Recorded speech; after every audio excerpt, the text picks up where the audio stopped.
Good afternoon, everybody. This is the um, teaching video for this coming Sunday. We'll be gathering in Simple Churches at 10 a.m. on our campus here in Clifton and Zoom at noon, as usual, at noon.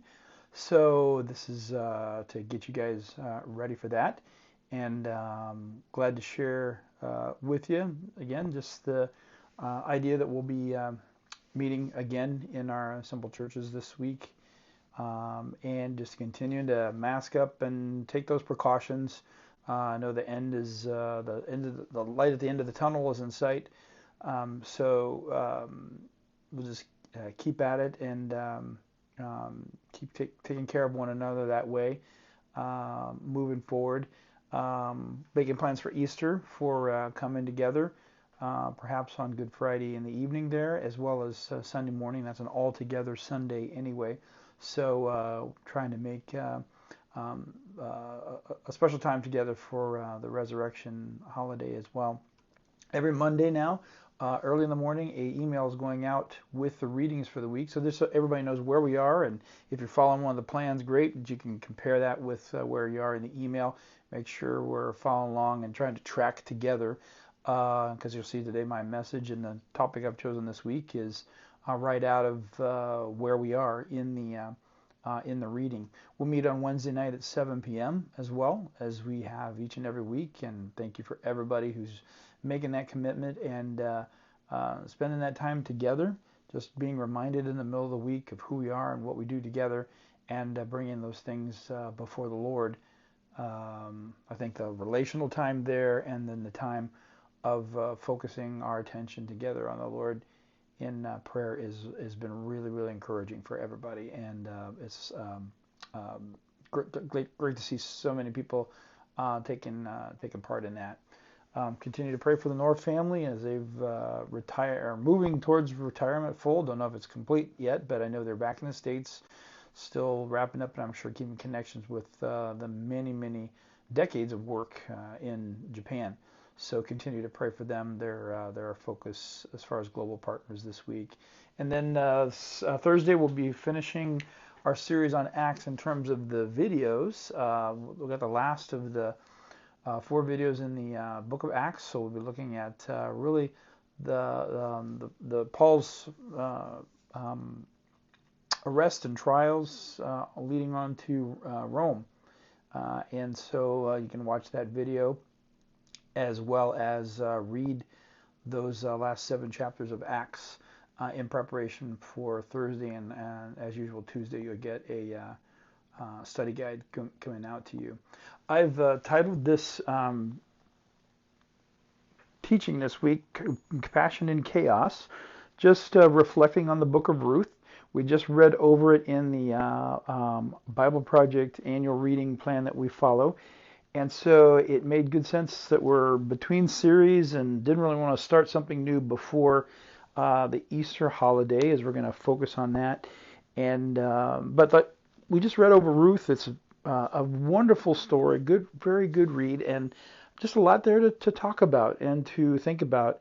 In reading it, thought there was a lot of connections also with First Peter. So just thought it'd be great to stop and to talk about this as we've read through it this week. And if you haven't, I'd sent you a link to watch the Bible Project video on it, just as a way of quickly getting access to it again and seeing its wonderful, beautifully designed structure, but gives you a chance to read through it. It's a very an easy read and a good read, and one you could do multiple times even as you pick up details through. But it fits in with the time of the Judges, and here's the literary design poster, or the narrative design poster that is used in the video. That you can see it's situated in the time of the Judges, and just a very interesting story in the middle of all this. And you kind of wonder when reading it, where you read it, what's going on here? Why is this even here? What's it doing? There's a lot of layers to it in this just wonderfully put together a story that almost reads like a drama, like a play, in the midst of the context of the book of Judges, which we know is just one tragedy after another after Israel occupies the land or moves into the promised land, but fails to achieve the vision and what everything had been leading up to. It's sort of anticlimactic after both the first 5 books of the Bible and the book of Joshua. And here comes along this story of these very ordinary people, but set in that time, and with sort of all the things that are going on that we read in the backdrop in Judges, sort of understood when we come to this story. Note the setting; it's almost Job-like. It's its own self-contained story, but it's in this case it's what's going on around it because of the book of Judges. And so it's set in the midst of the chaos and the tragedy of the time of the Judges. So reading it right here after the end of Judges is really, really wonderful, way to go, rather than just reading it on its own and not seeing that connection. So skim back over Judges if you just want to make those connections as well. What I want to do is just highlight a few things. I'm not going to go in depth or narrow down into too many things or try to organize all of the thoughts here. I want to just really sort of get you primed for a time of sharing your thoughts and feelings from this wonderful little book. But the other thing that you see in the structure here is that the work of God is on display through everyday and ordinary lives of people. These are not people that are mentioned anywhere else except here. We wouldn't know them were not for this story, and they're just if I can use the expression, run-of-the-mill people in the scheme of things that have God uses, just as his pattern is always, choosing a no-name like Abraham out of all the grandiose strategies of Babel at the time to say, nope, not going to do it that way, we're going to do it this way, through this one family that I'm going to choose and use over the course of history. So these ordinary people make a difference in moving God's plan forward against all odds, against all kinds of strange and traumatic circumstances, as we see there in the book of Judges. We'll watch the video on the next time around, so you'll see it here. But I'll leave you to do that, but just put it in there to take note of it. If you want to take the time in this video to do it, you can watch that on your own alongside this. And I'll probably put the Ruth video in the playlist as well, together with this right above it or below it. Ruth 1:1-5. Here's the setting. So here we go. In the days when the judges ruled in Israel, so there's the connection with the judges that we've just passed over, a severe famine came upon the land. So a man from Bethlehem in Judah left his home and went to live in the country of Moab, taking his wife and 2 sons with him. The man's name was Elimelech, and his wife was Naomi. Elimelech means God is king. God is my king. Wife, Naomi, pleasant one, or something to that effect. And I forgot what the scholar told about this name of the sons, which these names all have very particular significance in Hebrew. Interesting enough, my grandmother's name was Naomi. And she was a very interesting woman. She was a very pleasant woman and created a pleasant environment wherever she was. So interesting enough. But it goes on to say they were Ephrathites from Bethlehem in the land of Judah. When they reached Moab, they settled there. Then Elimelech died, and Naomi was left with her 2 sons. The 2 sons married Moabite women. One married a woman named Orpah, the other woman named Ruth. But about 10 years later, both Mahlon and Chilion died. This left Naomi alone, without her 2 sons or her husband. So again, out of the context of the Judges, they end up in a foreign land, and Moab is particularly hostile to Israel. And Israel is by God's command to be hostile to Moab. This is the worst kind of place you could go. So that's how bad the situation was, and really not the place they should have been going or ought to go, but did anyway. And it met with tragedy. And again, it's just another, in a family sense, an echo of the things that are going on in Israel as things move more and more away from God's direction and commandment to the people, kind of paralleling one another, the disobedience and rebellion of the people and the consequences that come with that. But the work of God is on display here through the everyday lives of people in that time, and the difference that that makes in moving God's plans and purposes forward against the overwhelming realities. This whole tragic opening here, and we see this in the decisions that people make, and people that you don't even expect them from, but you see God using their responses and their commitments and loyalties and character to move His plans forward. And it's just a wonderful highlight of things like that. As you go on in the book, there in the first, chapter 1, to highlight this, I've just picked a few spots out from the 4 chapters just to sort of hone in on something that is really, really significant. Here you have Naomi going back, hearing that things are better back in Israel, but telling these foreign women, basically, who had been married to her sons, I'm going back to my land, and whatever happens, happens, but that doesn't need to be your fate. One chooses to stay, and the other chooses to remain with Naomi.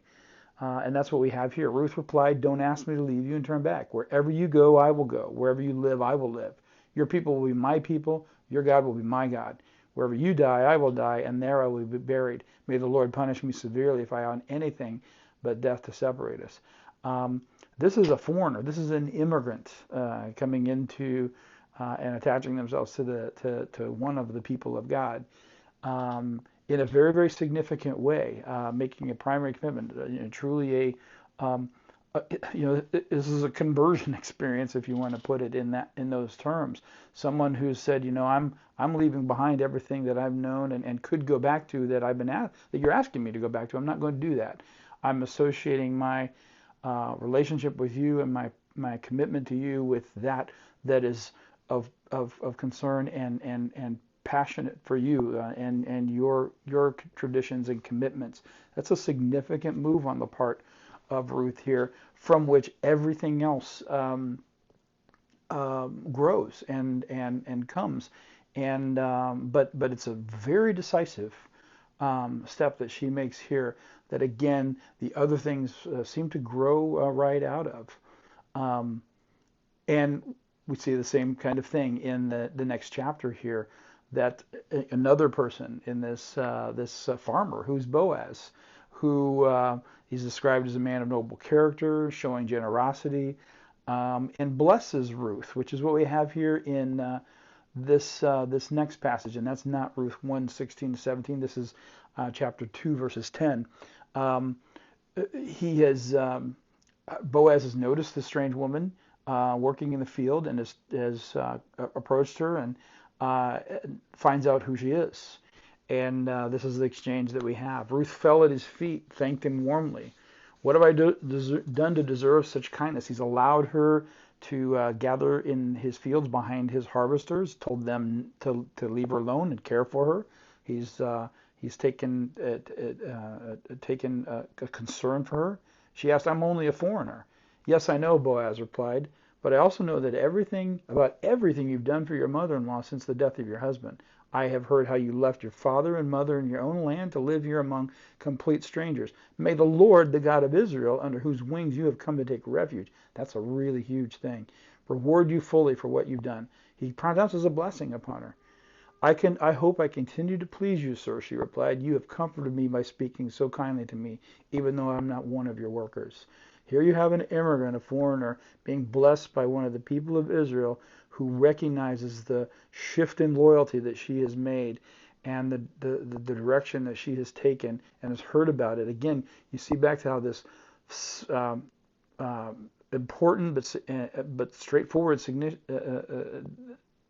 decision that Ruth has made to follow Naomi and to make that commitment we saw in the last chapter is recognized and honored and even blessed here, not just by Boaz himself, but invoking the blessings of the God of Israel for what she has done. Again, in the midst of all this tragedy and hardship, to see these things happening is real encouraging. The work of God here again is displayed in chapter 3 through people in this time moving God's purposes forward. Again, this uh, responsiveness on Ruth's part and Naomi's understanding, and Boaz responding then himself, and people making decisions in the everyday things of life um, for more significant things than they perhaps even know and understand. Um, the need of a redeemer, the need of a protector, and that's what we have is uh, Naomi tells Ruth to go back and to approach Boaz in a appropriate way and in a cultural way, with given the laws of the time. They're drawing upon some the Old Testament laws that talk about, that we see in Moses, about what happens when a woman and her family and some, the head of the family has died and there's property to be in question, and other family members that need care for. How is that cared for? God's law provided for that, and Boaz knows that, and we see his character demonstrate here too, and his noble character as well. But Ruth approaches him as Naomi has told her to basically make herself presentable, to present herself to him for his decision to be um, redeemed, and to come humbly to him, but appropriately in this way, and to approach Boaz that way. And that's what we have in this section here. Again, this is 3, starting at verse 7. Sorry about the heading there. After Boaz had finished eating and drinking, he was in good spirits. He lay down at the far end of the pile of grain, went to sleep. Then Ruth came quietly, uncovered his feet, and lay down. Around midnight, Boaz suddenly woke up and turned over. He was surprised to find a woman lying at his feet. "Who are you?" he asked. "I'm your servant Ruth," she replied. "Spread the corner of your covering over me, for you are my family redeemer." That's a request for protection. It's a very symbolic gesture. "The Lord bless you, my daughter," Boaz exclaimed. "You're showing even more family loyalty now than you did before, for you have not gone after a younger man, whether rich or poor." She's not doing this for herself. She's doing this out of the decision that she's made to follow Naomi, and the loyalty and the commitment that she has now to the things that Naomi is loyal and committed to, and the family heritage and the God of the family. Here, this woman, even as a foreigner.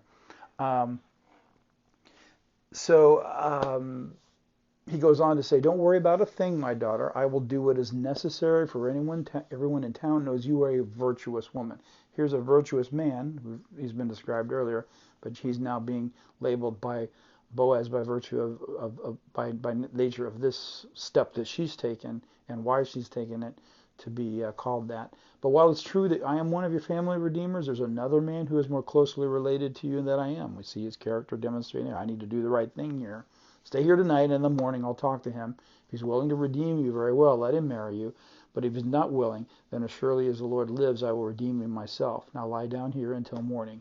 And the story goes on to talk about what happens next. And the redemption is going to come at a price. And the other that Boaz approaches is not willing to pay that price, but Boaz is.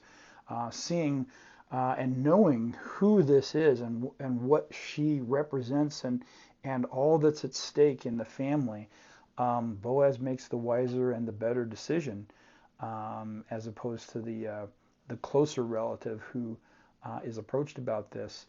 That everyday work of God in everyday people finds its climax here in the loyalty that we see in how things end very, very well for this family, and given where the tragedy at the beginning began and to where it ends, again really focused on Naomi and the joy that's returned to her by virtue of these others around her in the midst of that chaotic situation. And the little genealogy or instruction that we get at the end, that is going to be this baby that's now been born to Boaz and to Ruth, that is going to be the grandfather of King David. That's a huge ending to this story. That, imagine if you read this for the first time, and maybe some of you have, and you get to the end and you realize what's happened in the midst of all this chaos of the book of Judges in that time of Israel's history. what God has done here in the lives of these very ordinary people. It was in those days custom in Israel for anyone transferring a right of purchase to remove his sandal to hand it over to the other party. Aren't you glad we don't do that today? This publicly validated the transaction. So the other family redeemer drew off his sandal as he said to Boaz, "You buy the land." So here's that exchange between Boaz and the nearer relative. Then Boaz said to the elders and the crowd standing around, "You're witnesses that today I bought from Naomi all the property of Elimelech, Kilion, and Mahlon, and with the land I have acquired Ruth, the Moabite widow of Mahlon, to be my wife. This way she can have a son to carry on the family name of her dead husband and to inherit the family property here in his hometown. You are all witnesses today." So there's the larger arc of preserving the heritage of all the tribes of Israel and all the families of Israel, but also the very practical one that this is Bethlehem. This is where the homestead of the king is going to be born. And of course, the promises to David extend out to the Messiah who comes later, whose very public demonstration, like this is a very public testimony of the transaction that made it clear to all that's gone on. Again, this is Ruth 4, verse 7, not 1. Sorry for the title there that didn't get corrected, but this is happening in a very public way. Think again just how this is foreshadowing the very public things that happened to Jesus when he bought us at his witness, when he redeemed us, and again, just how these things are echoing and pointing about the nature and the character of God in terms of these kinds of people that God is working through in this kind of a situation and in these ways. So just a few notes here that to take note of.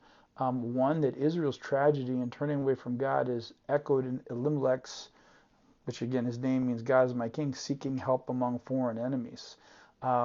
There's a real problem here. It's a tragedy in a family that echoes a tragedy that's going on in the whole of Israel. The danger of compromise, though, there's a danger of compromise, but God's intervention through the ways of his people and their godly generosity. There's this, how are the other nations going to get connected to this? How are the other nations going to be in on the promises that God has for them if Israel itself is in such a chaotic situation? And God is obviously moving, and she just so happens to be gathering in Boaz's field. That's not That's not a coincidence. You see God working in all this, though he's not mentioned very much in this story. There's a sense that in the midst of the drama of Judges, this is happening to redeem what God has intended to do all along, even though his people are not where they ought to be. Again, we have cosmic plans here through ordinary people, a poor widow, an immigrant, a farmer who God uses to establish the line of the king, and the Messiah then from him. These things just didn't happen, to echo my point earlier.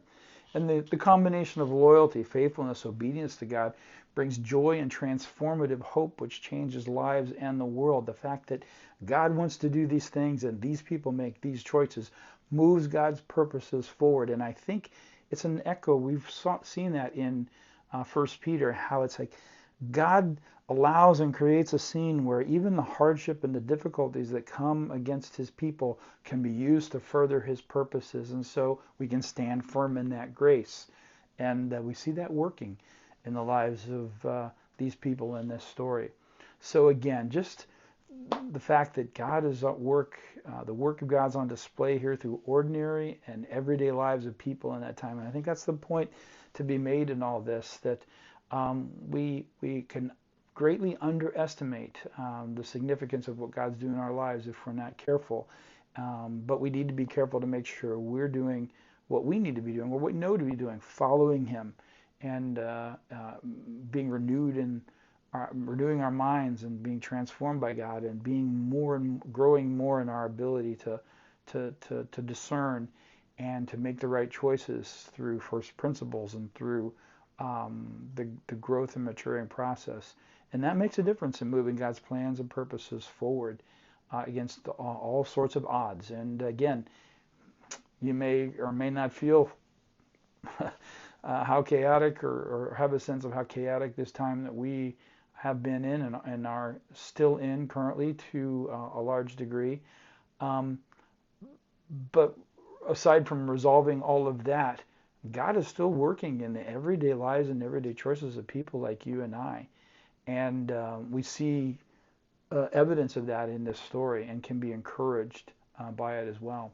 So, as you just think about this, some things to reflect on and have in your mind as we come together on Sunday at 10 a.m. and then with the group on Zoom. Keep these in mind as you read this story and watch over this video.